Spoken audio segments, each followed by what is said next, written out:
Really? You want me to go through Ascension? Okay, sure, have it your way. Let's start with the positives out of the way. Ascension is mechanically interesting. Just like Oscar's Oblivion overhaul, it tweaks various game settings to give purpose for things, such as stamina always depleting and athletics perks affecting how much of the drain is reduced. Reduced encumbrance to keep you hoarding up dozens of weapons and armor in your body, or how movement speed penalty of wearing armor has been reduced. Plus armor actually gives defense instead of being dependent mostly on the skill.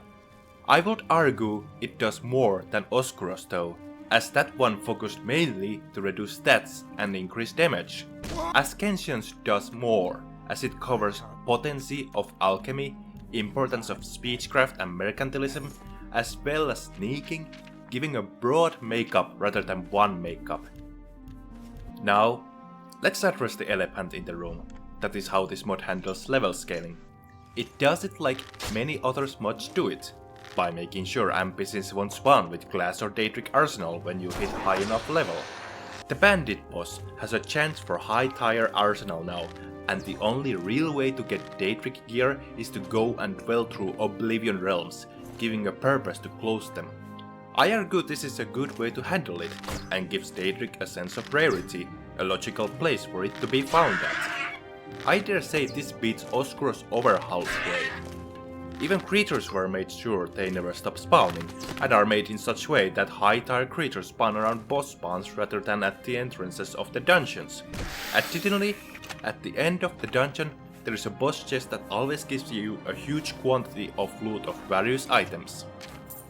Unfortunately, I feel like this level scaling fix is giving such a huge whiplash of Skyrim experience.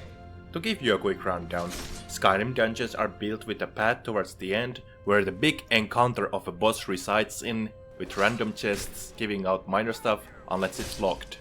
Once you kill the boss, there's a big chest giving out big stacks of loot of various items. It reminded me so much of Skyrim that it made me decide not to recommend this mod.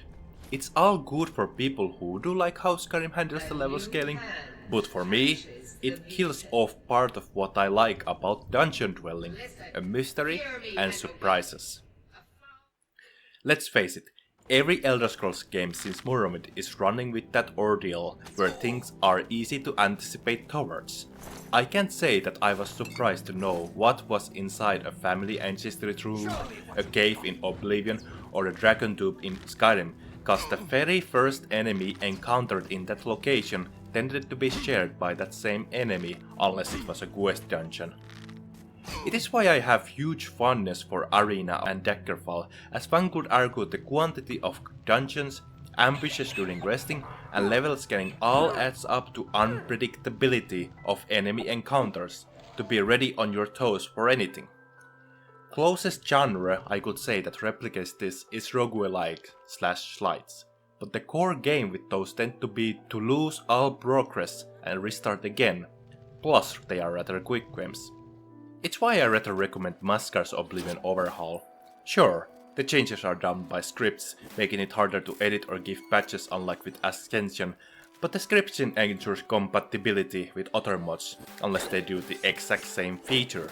Sure, the overhaul has loose and not polished assets, but it's picked and selected what author saw himself fit to the game. And sure, the encounters are becoming wild and really unpredictable, with only distance from a town indicating how difficult things will be, but it's what gives adventure a sense of adventure, and makes it that no other game is like same. I don't think there is any perfect solution, but I'm keen supporter for randomness over static entities. Thank you for watching this video. If you want to support my channel, you can give me a coffee through link in description. Have a nice day.